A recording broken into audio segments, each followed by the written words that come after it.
module is all about reading fluency, which is one of my personal favorites. We are now on Module 10. We are moving right along in this course. Now, some of you might think, why reading fluency when this course is about elementary school? Well, I'm going to tell you why. Reading is a skill integral to a student's learning as well as their success in school. In the early elementary grades, we teach students how to read, and then in the later elementary grades, there is a shift from learning to read to using that reading for learning. A common difficulty for students who struggle with reading has been the ability to read fluently. Fluent readers can read quickly through a text with accuracy using decoding skills, while also achieving comprehension of that text. However, non-fluent readers struggle with decoding the text and then are not able to comprehend the text. An interesting quote I have found is, "Teachers all believe that learning to learn is a lifelong process, and that schools are designed to help students become more informed and more sophisticated learners as they progress through different grade levels." However, these teachers don't believe that learning to read should be a lifelong process. Well, I find this quote rather interesting because we should always be working with our students to learn to read and always using reading to learn. If a student doesn't learn how to read in the early grades and teachers refuse to later teach them how to read in the later elementary grades or maybe even middle school or high school, this student or even these students are going to struggle trying to grasp concepts. Let's say they have a textbook and they need to get information from it. Well, if they cannot read that textbook, they're not going to be able to pull meaning from it or grasp the concepts. Reading fluency is an important component of reading, especially if we expect students to gain comprehension of a text they are reading. Many often only think of reading fluency as reading as fast as possible, but that is not an accurate description or representation of reading fluency. Reading fluency is about reading a text quickly, but also accurately at the same time.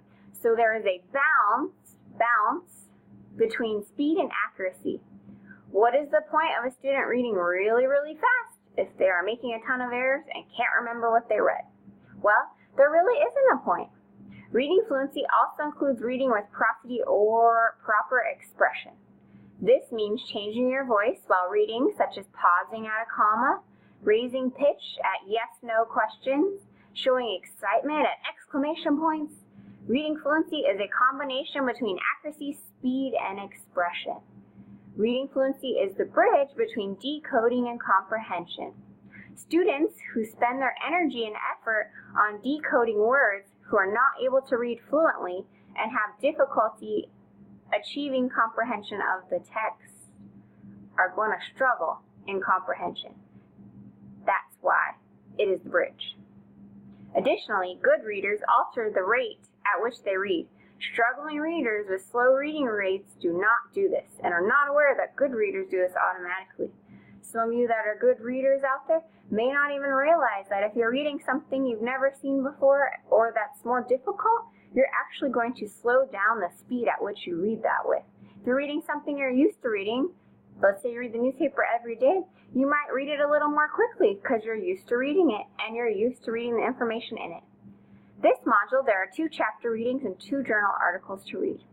Then there is a presentation to watch on reading fluency by Dr. Jan Hasbrook. She is an expert in the field on reading fluency. Since we are back using Bursic and Damer, the Chapter 5 presentation from the publisher has been provided for you. There is a discussion in this module for reading fluency. You also have an upcoming assignment due at the end of this module, and to prepare for it, I provided you with some practice for scoring and recording reading fluency. There are audio recordings of a 3rd grader reading words and passages so you can get some practice on scoring a reading fluency assessment. This will prepare you for conducting your own reading fluency assessment with a student, which is due at the end of this module.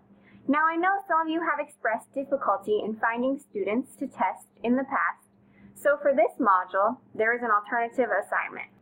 If you cannot find a student to complete a DIBELS reading fluency assessment with, instead there is an alternative, which is completing an IRIS module on reading fluency and answering the assessment questions.